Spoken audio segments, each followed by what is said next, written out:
Hi Simon, thank you for joining us.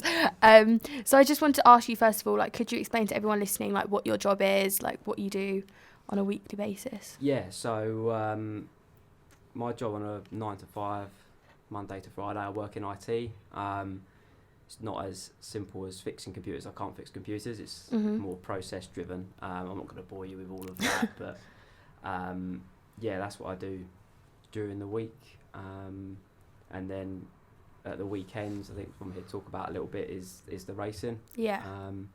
And how we'll get into that and how I'm getting on, really. So how did you get into it? Like, who do you race for everyone that might not know? Yeah, so I race in the Ginetta Super Cup in GT4 Ginettas. Race for a team called Rob Boston Racing. It's on the British Touring Car package. I don't know if people have heard of it. They might have. It's televised. Yeah. Eventually. It's on the TV. So yeah, and I mean, I started off in karting when I was 8, I think, which is a long time ago now. And then just since then, just moved up and got into that.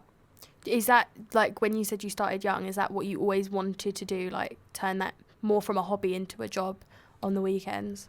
So I mean, I got into it because of my dad. Yeah. So my dad used to do karting, and literally one day we went down to Buckmore Park in Chatham, and we went into a shop, and my dad asked me to sit in a kart, and I was like, oh, this is nice, it's nice. He went, all right, well, we'll have it then.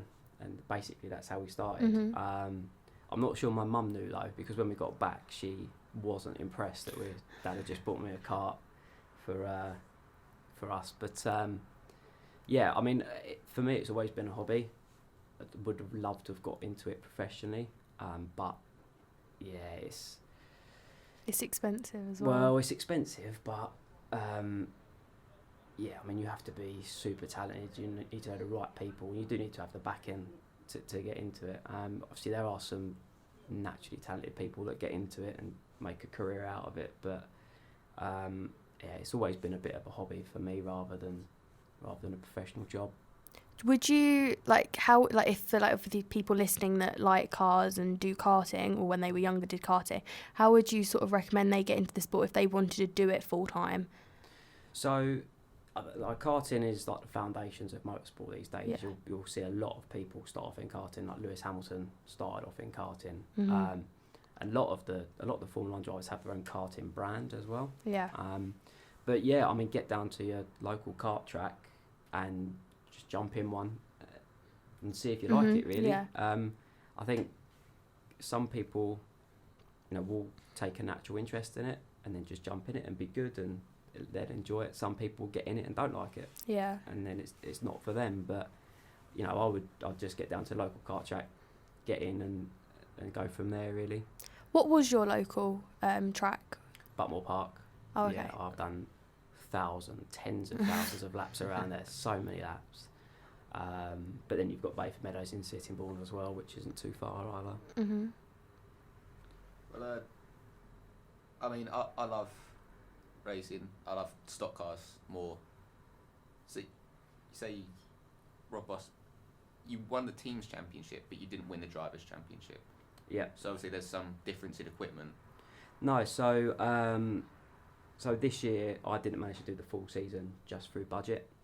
So I managed to do 5 of the 8 rounds, which was good. We were successful. We got the podium, and helped the team win the team's championship. There was myself and Will Burns, who were part of that team to get the points. So that was really successful.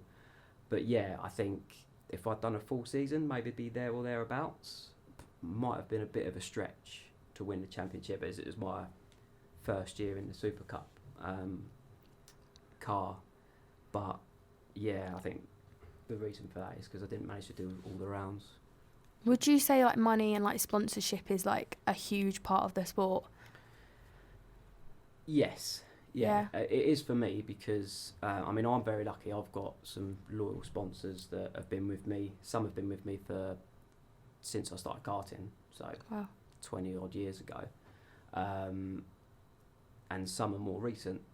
And for me, I'm lucky that they support me for it. Yeah. There's people out there that, drivers out there that are probably more talented that don't have the backing for it. But yeah, I mean, people see the end product. People see us out on the track. People see us on the podium, on the TV, weekend racing. Yeah. But that is genuinely like 10% of the effort that goes into racing. Yeah. The other 90% is raising funds, speaking to sponsors, just going through the stress of that. Yeah, because you work obviously like 9 to 5, like you say. Do you have to do like training outside of it, after work, things like that, or is it just sort of you go to a weekend and you race and you sort of start the week over again? You have to be fit to do it because it's pretty intense. Yeah. Last year I did some endurance racing with my friend Tom Barley. So you'd be in the car for like an hour at a time. So it's quite physical. The sprint racing this year's been different because it's more intense, but it's in short bursts. So mentally, is being in the right frame of mind is quite important. But being physically fit, yes, you do. I mean, I probably don't do as much as I should. I should go and do some more, but you have to have some sort of fitness to go with it. So, you mentioned like having to find sponsors. They're probably people more talented than yourself. So how much luck goes into it? Goes into racing? Much luck. It's got to be some luck, or is it just your appeal to sponsors? So to get to the sponsors, to speak to sponsors, there is a bit of an element of luck. You might speak to someone and suddenly they're interested in motorsport and they go, do you know what, I'm interested. But it's a lot of hard work because no one realistically goes, oh, I'll give you a lot of money for a sticker on a car. So, we have like a business hub where, I've got 6 or 7 different sponsors, and then they will talk to each other, and if they can, they'll do business with each other. So to try and get that return on investment. So we work at it really hard, and so you get out what you put in. Like, say I could email someone and they go, yeah, we'll give you all the money, but that's not going to happen. If someone does that, then yeah, you're very lucky. Yeah. Would you say we? Is that sort of you and your team? Is that like you and perhaps your dad if he helps you in it? Yeah. So I always say we. Like, are you sure? But I've got a team behind me. So I've got my dad, my family, my sponsors. We're all one big team. It's not going to work. Yeah, of course. If I just go and do it myself, or Dad goes and does it himself. I'm the person that the people see, the people do it for, but they're the behind the scenes. Yeah, behind the scenes, you've got like I say, family, friends come down to support. My sponsors are massively supportive of everything. So yeah, it's a team, and also the team like Rob Boston Racing, like they've given me some really good equipment this year to go out and perform well. So yeah, it's a definite we. How would you evaluate your season just through everything? Obviously, you said you weren't able to complete the full season, but obviously the races you've done, how would you sort of evaluate them? Better than I had expected. Oh, that's good. So, the Ginetta Super Cup is probably one of the most competitive one-make series in the UK. And I'd just come out of endurance racing, so it was a big change for me. And I would have been happy sort of with top 6s, top 8s. But yeah, considering we only did 5 rounds, we got we qualified on the front row. We got 2 podiums. We were fast. We were challenging the guys that have been in the championship all season. So yeah, better than I had expected. Would you say there's sort of like a one high point and one low point for you that sort of stands out? The high point was the podium at Croft, which was the 3rd race. So that was my first podium in the series. Finished 3rd, which was definitely a high point. It gave us a bit of confidence going on from that. Low point, I mean, to be honest with you, the lowest point is not being able to compete the rest of the season. Right, yeah. That was probably, it was gutting. But, I'm in a privileged position to be doing even 5 rounds. Yeah. Never mind 8. So Yeah. So you sort of get what you're given in a yeah, I sense. can't be too low about it. I'm living the dream at racetracks. So, there's 40,000 people that turn up to a race weekend to watch, and 40,000 people that want to be out there doing what I'm doing. Yeah. So You've driven at Brands Hatch, I'm right? Yeah, that's our local track. Yeah. What do you think of Brands Hatch as a track? Do you like it? Yeah, so it's a funny one. People ask me this question a lot, because it's my local. So Brands is a great track. It's got 2 versions. You've got the Indy track, which is the shorter version, and then you've got the GP track, which is only open, I think, 4 times a year or something, which goes out around the back, which is great. It's a really, really good track. But I've driven it so many times. So, when you go out there the first, few times, it's great. It really is. But for me, I enjoy some other tracks that I haven't been to or driven as much. But Brands is very challenging. Yeah. You've got Paddock Hill, which goes down. It's a steep drop, then into a steep incline. The barriers are quite close as well, so you've got your wits about you. Yeah. So there's others you'd say like you prefer more than Brands Hatch. Like, what would those be? What's your favourite out of the lot? I really like Croft, which is around Darlington, up north somewhere. So that's a really good track. Also I like Snetterton, which is in Norfolk as well, because that's got some long straights, some fast corners, some slow corners. And again, because I don't go there that often, It's a new experience type thing, yeah. You're always improving. You sort of don't know what's happening until it happens. Yeah, but you're finding those extra temps here and there, and when you find them, you're like, yeah, good. I can go faster through there, or I need to brake later here. Would you say that, like, with Brands Hatch, obviously, you've, like you said, raced there a couple times, would you say that you sort of learn new things about the track every time, or is it sort of, the same? Yeah, so you do. Like, every time you go out, because you want to go faster, you're trying to improve on that. With Brands, I've driven it in so many different cars. So and it ranges. So we do track days for our sponsors. Yeah. So people can come down and they get to drive the race car. Oh, wow. And I'll give them passenger laps, and that might be in a VW Golf, for example. So you'll drive around in a VW Golf, but you're not driving at 100%. Yeah. You're driving at maybe 75, 80%, because for the people in the seat, they're loving it. But at the same time, for me, I don't want to make myself look silly and spin or crash or do something like that. And then you go, and then the weekend after, I could be racing in the Super Cup, where you are at 100%, and so it's the mindset of going from a different car, putting in 80%, to going to something else and doing 100%, and trying to find those extra temps. Yeah. So do you ever get people are begging you to go faster when you're doing the passenger laps? It's so not really. So because they can be quite loud, you don't really hear people talking to you. No. Block them out. Yeah, sometimes you hear them screaming. I've had people scream before. I've asked people to slow down. People have asked me to slow down, so I had to come in the pits. But for them, that they think you're going as fast as you can anyway. And I'm not a great passenger, so if someone was taking me out in their car, I'd be just worried about what they're doing. So you prefer to have control rather than... Yeah. I don't like sitting next to people in a race car.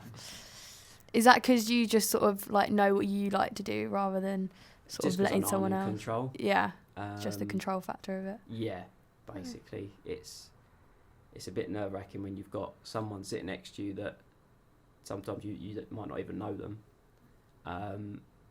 and they're basically in control of a race car around Brands Hatch with other people.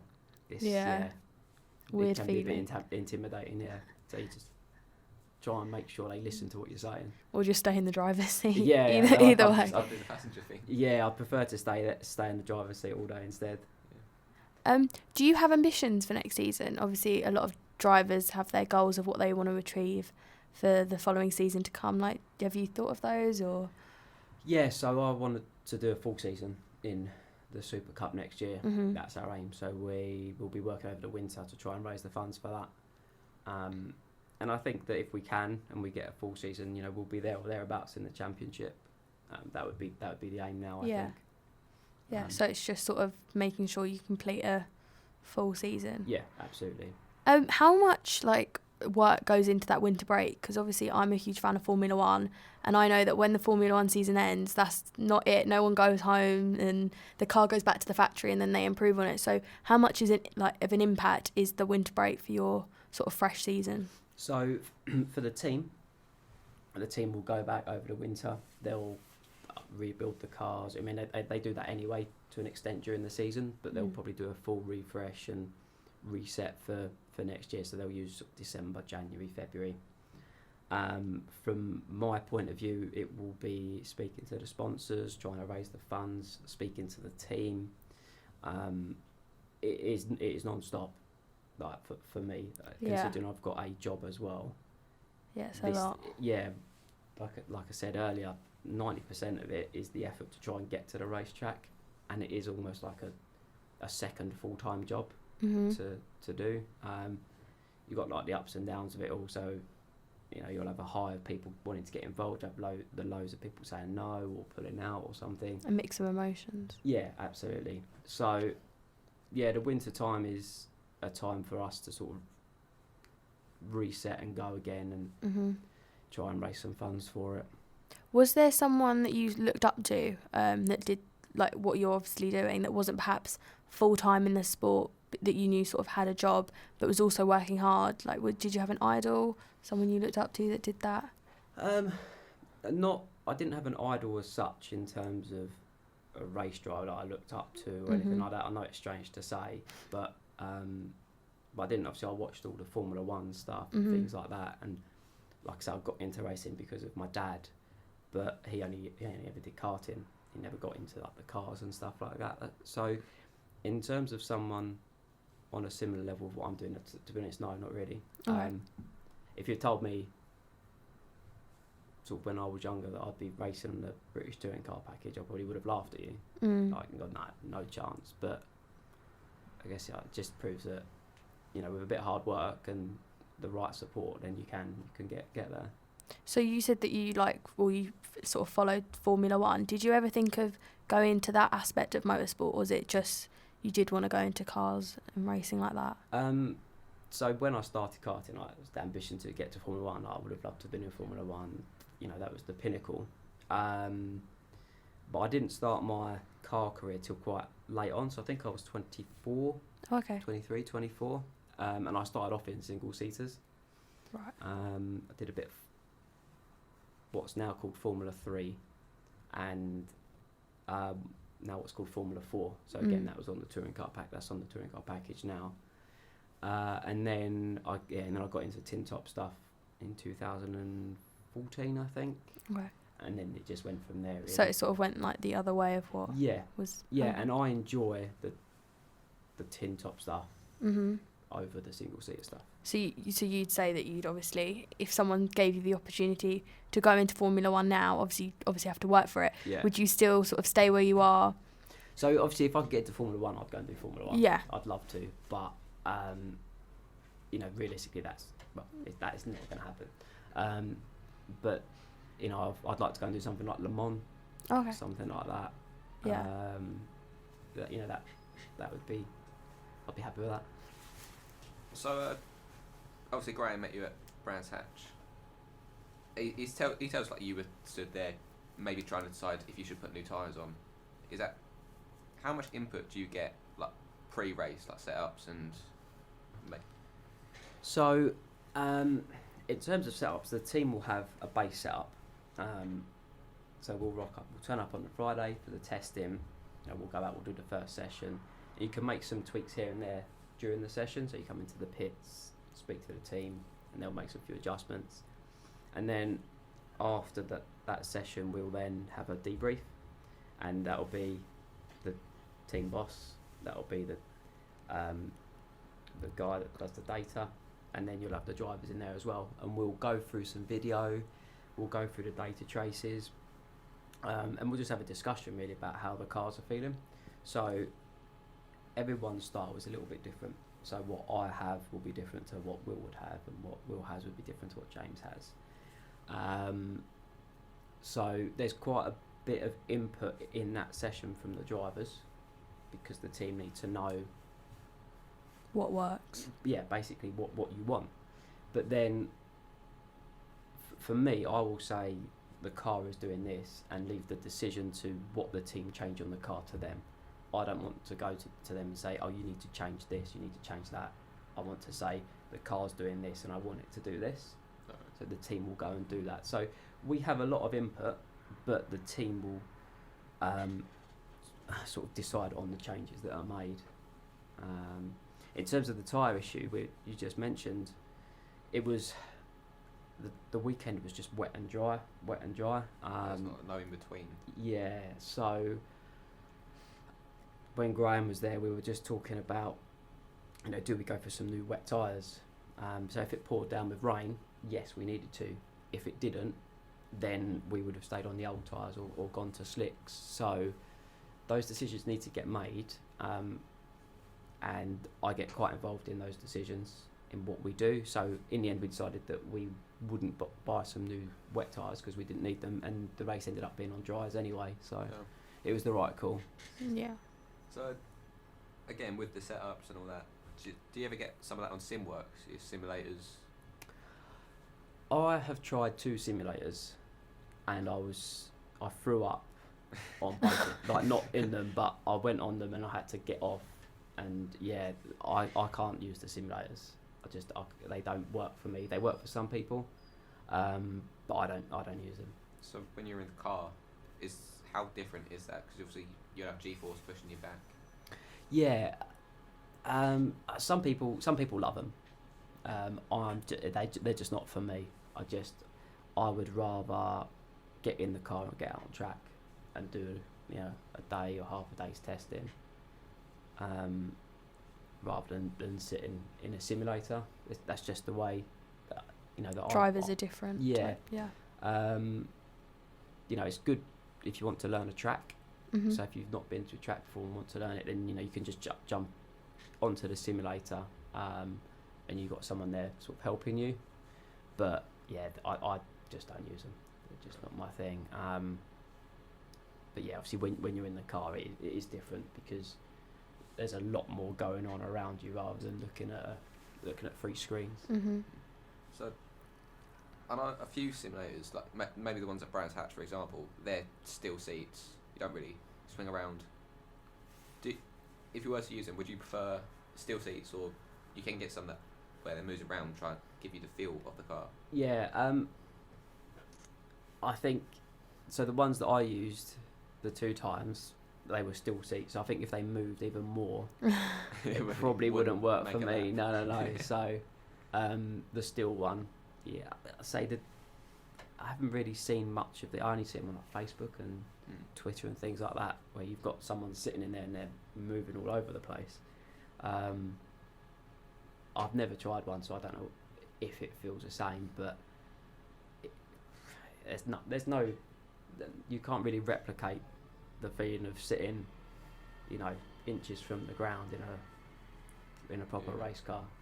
You'd rather just go out and do it for yourself rather than having just get in the car and go for it. Yeah. Yeah, that's fair enough. Well, I mean, it sounds better to go in the car, but do you ever feel like it can mimic track conditions? So like you said, rain, sun. You go up, you've prepped for something. You may have done 1 lap on a simulator, and you feel like, oh, it's raining now, or it's overcast. So how much does weather affect it? So the weather does affect the driving, obviously. If you're driving on the dry and then suddenly it rains, then you've got lots of different aspects. You've got the tyres, you've got the car setup, you've got has the track been re-tarmacked or relayed, or have other cars been out on the track during the day, and there's so many different variables for it. So again, with the sim stuff, you can replicate it to an extent, but it's never going to be 100%. In my opinion, that is. And obviously, I hear about Formula One. They're really lightweight more aerodynamic. You see them crash, maybe a wheel will come off. And we also got told these Ginetta cars, they're actually pretty, like fiberglass? Yep. How light of contact do you have to have before you see body parts flying off? Well, they're quite strong, the Ginettas. So this year at Donington Park, there was a huge crash, and yeah, like both guys walked away from it relatively unscathed. So the Ginetta cars are built really, really well. There is a bit of contact here and there, and you do get a couple of scuffs on the bodywork, but it's not, there's not little bits of carbon fibre, like you've got on Formula 1 cars. If they touch each other, then there's so many different bits that can fall off, whereas in the Ginetta, there's not so much stuff that will just fall off. So do you have that no contact rule, where you're not allowed to put a bumper to someone to move them, or is it just if you want to move someone, they're out the way? So motorsports are meant to be a non-contact sport, so it's you do get a bit of rubbing, that's fine. I think the guys in Ginetta, they are, by far the best racers that I've raced with in my career. Super talented, quick, and they can race closely. It's they're hard, but fair in my opinion. So, people don't just go and smash people off the track. You get that a little bit in the touring cars, which I don't really agree with. If you're gonna win a race, win it fairly. But I think in the Ginettas, the guys it's a good bunch of lads. So, there's not as much contact. So have you ever had any fights on pit road, or you've seen fights where someone's been bumped? You think, I'm not having any of that, I'm going for it? Funny you asked that. Yeah, I mean, a couple of years ago we were going for the championship in the endurance stuff I was doing with Tom, and we overtook, or I was in the car and I overtook someone for the lead on the second to last lap, and then he just took me out. I wasn't happy, as you can imagine. I won't go into too much detail, but the officials were called in. I mean, I was not happy with him. But sometimes you just got it just happens. Yeah, you just got to get over it and then just go again. And the best way to rectify that is to beat them. Does it make it worse if it's later in the season, more than early? So if it's you've got time to rebound, grab some points. But where it's later, you might be second in the standings, a few points behind third, you get taken out. Suddenly you're 20 points standing third. So, obviously yes, in that scenario, but over the season, people, it's going to happen to everybody. So the person that's leading it is going to have an issue maybe at some point. They might have had it at the start of the season where they, had a mechanical they didn't finish. I might get to the second to last, finish every race, and then have a mechanical crash or something. So it will work itself out. But obviously, towards the end of the season, if it's close and you have a DNF, then it's going to affect you a little bit. Yeah. So, also speaking of the fights and contacts, what's your strongest rivalry you've had? Is it more friendly, or is it you're just going at it constantly? It's just constant because in the Ginetta stuff, you're racing against the same people, but because everyone's so close, it's you could be racing. I could be racing Will at one, Harry at another, and race at another. So in terms of a rivalry, you just want to do the best you can, especially in the sprint racing stuff. You don't really care who it is. You just want to be in front of them. So I wouldn't say there's any major rivalry that I've got with anybody. Is it still highly competitive? Would you say It's super competitive. Yeah. unbelievably competitive. Mhm. But as what I was saying earlier, is it's competitive, but it's fair. Yeah. Is So- that what like you sort of the sport looks to look at, making sure it's fair, making sure everyone has sort of the same opportunities as such? Yeah, so that's the thing with the one make series in Ginetta, is that all cars are there or thereabouts the same. Mhm. You can change based on your team. You can change the setup, but in effect, all the cars, if they were base setup, should be very close to each other. So Yeah. that's what makes it really close. So I do want to go back to your old endurance racing days. So it was last year you won the championship. Yeah. So how did you go from, like, you're the top guy, you just won the championship, going into next year, starting a new series, 7th, hundreds of points behind. Does that affect your confidence in any way? Not really. So I think this year my confidence has gone up because, in terms of the championship and the points, the other guys have got another 3 rounds on me. So there's obviously going to be a big deficit there. But it's a different type of racing. So last year I was racing with my teammate. There was both of us. We relied on each other. But moving into the Super Cup stuff, I'm now driving it myself. It's sprint racing, and like I say, it's a step up. In fact, like I say, I've gone from the endurance stuff, and now probably racing in one of the most competitive one make series in the UK. So for me to be able to get on the podium and qualify in the front row, things like that, I think my driving is better this year than it was last year. Was that a decision you felt like you had to make to improve, was to switch? Obviously you say that it's sort of a league up. Mm-hmm. Is that like a decision that you sort of made because you want to improve? So initially we were going to stick with the endurance stuff. Mm-hmm. That was our plan at the beginning of the year, but some things didn't work out. So we then made the decision to move up into the Super Cup stuff, even though we didn't have the full budget.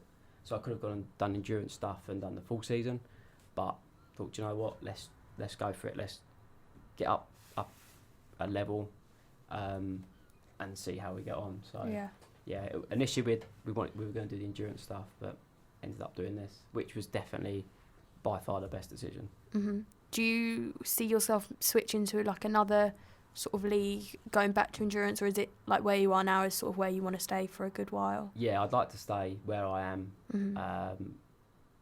definitely for next year, and then we'll see after that. But in terms of endurance racing, like I mentioned earlier, I'd like to do Le Mans at some point. Yeah, that's on your list. But yeah, like I said, I've got I'm just privileged to be racing at all, really. Mm-hmm. So if I can get a season next year, then yeah, and I'll be in this same position in a year's time, going, right, what we're doing next year. Mm-hmm. Do you sort of follow any other like motorsports, like week in, week out, see how drivers are doing? So I watch Formula One. Yeah. Like every race, I watch Formula One, and if it's on record, I have to turn off all my phone.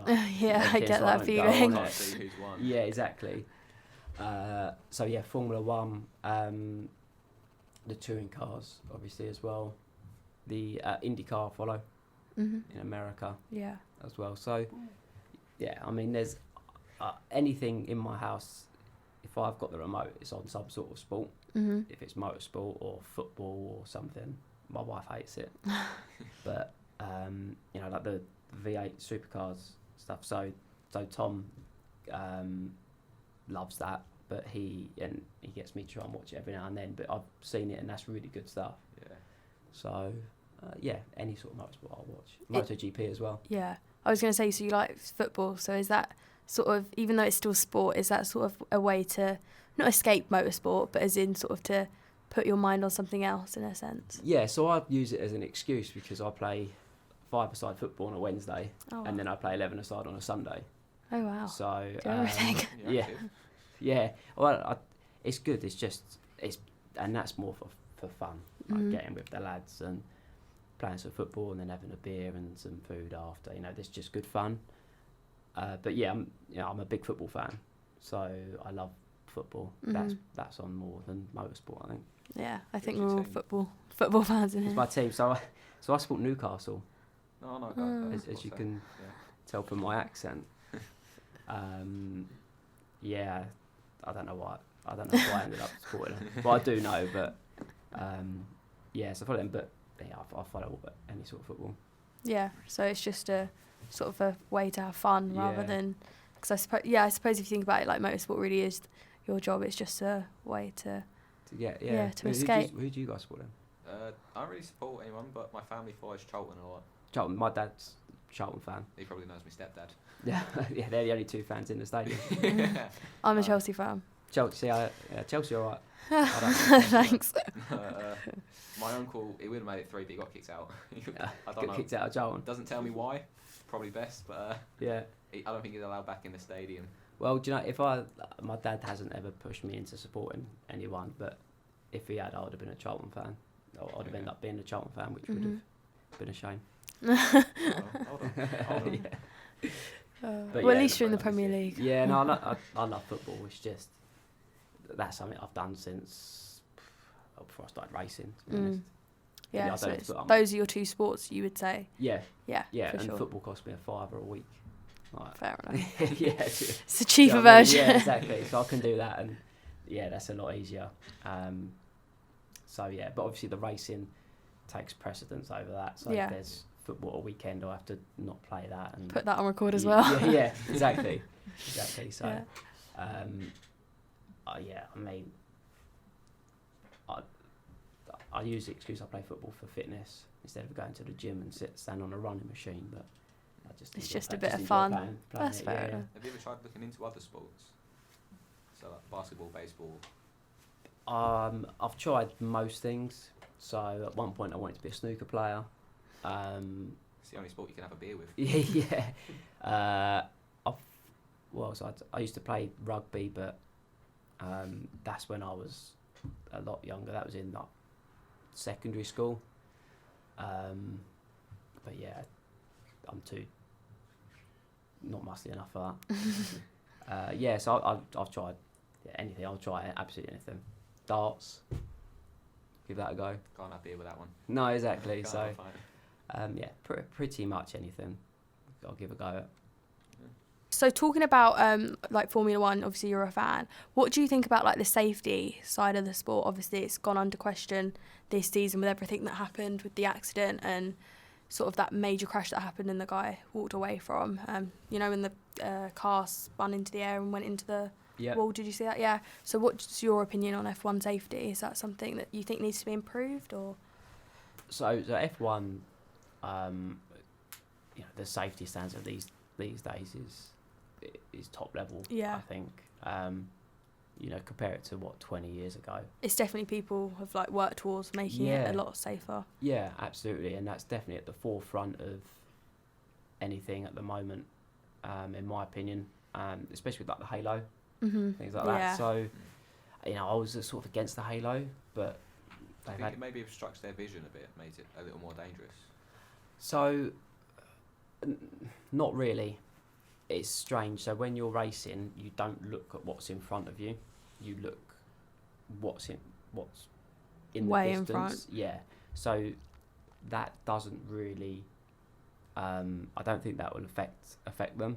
So even in the Ginetta, if there's a crack on the windscreen, you might have a crack right in front of where your eye line is, but as soon as you're racing out there, you don't notice it at all. But yeah, I mean, like the Formula One cars and that, they're definitely to a higher safety standard these days, I think. So yeah, that's where everyone needs to be. But then they'll keep improving it. They'll still have different ideas and things like that.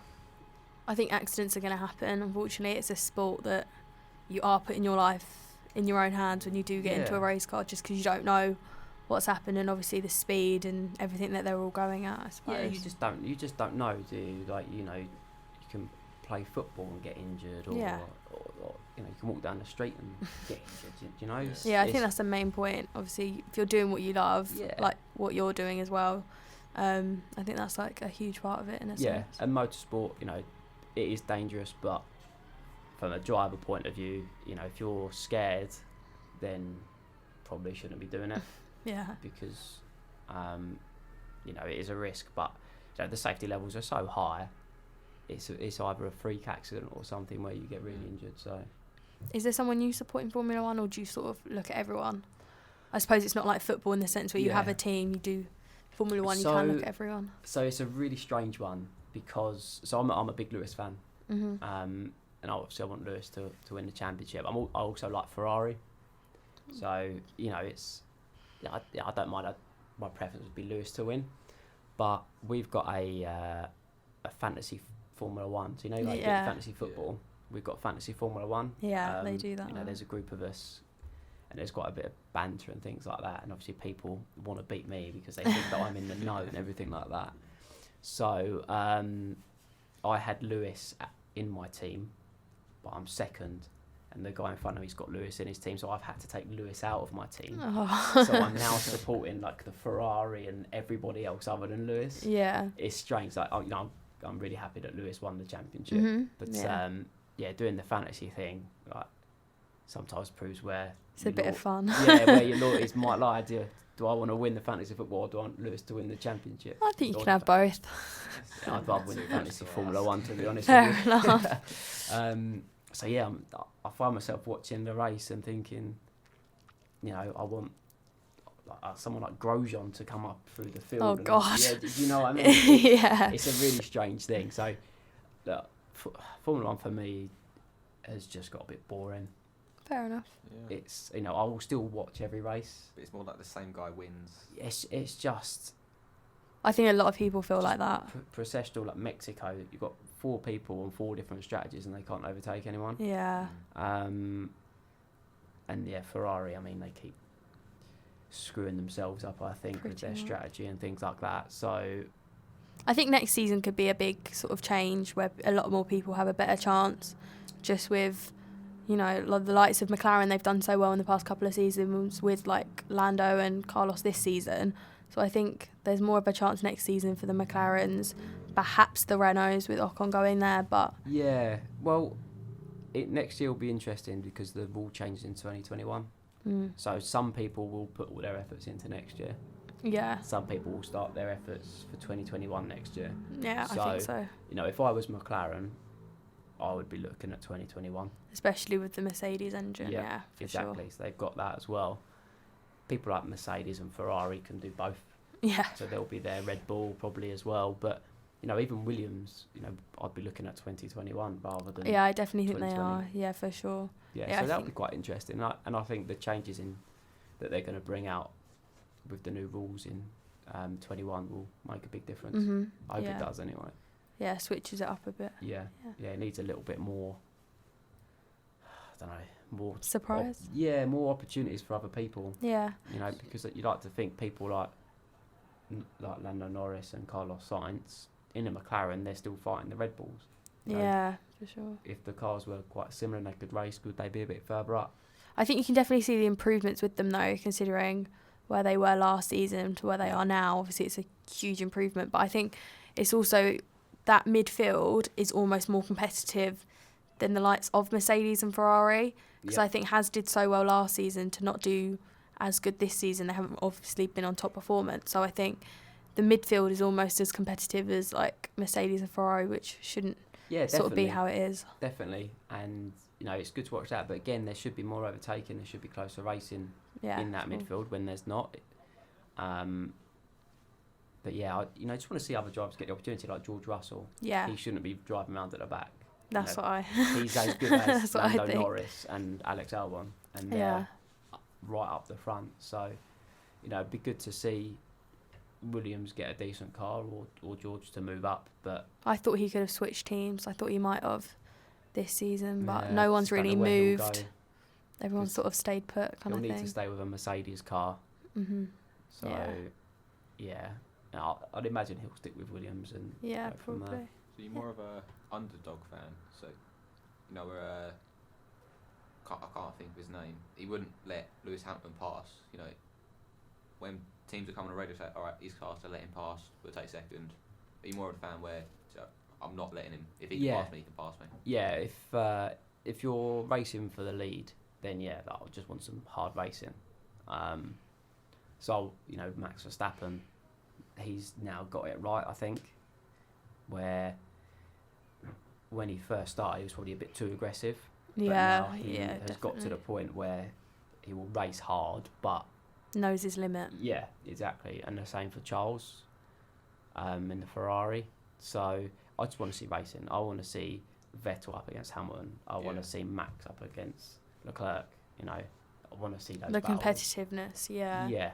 I don't. If you're Ferrari that's had an issue and you're coming past what is it called now? Racing Point or Renault. Yeah, what's the point in racing them? Because the cars are so different. But in 2021, they'll be way it should be similar. It should be something where they can fight them. They've got more of a chance. Yeah, absolutely. So, I just want to see some racing. It's just got a bit boring for me. I think it's good now that we can sort of see that whoever gets pole position, it doesn't always tell the full story unless it's on like a race like Monaco or something where you can't really overtake. So key at Monaco. Well, track position seems to be so key anywhere, but I think it doesn't tell the whole story anymore. You think like Ferrari since the mid-season break have had most of the pole positions, but not really converted them into. I just think they've sort of been a mess this season. Yeah, I think simple way to put it. They just haven't been. Yeah, tactically they've not been great, which is really annoying because Ferrari are in my fantasy team. Always comes back down to Yeah, I know. And the other guys have got Mercedes in there, so I'm like, come on, Ferrari. But yeah, I like to see them sort that out because then they'll give Mercedes more of a run, I think. Well, thank you for joining us today. We really appreciate it. Thanks Thank you for having me. coming down to talk to us. Yeah, thanks.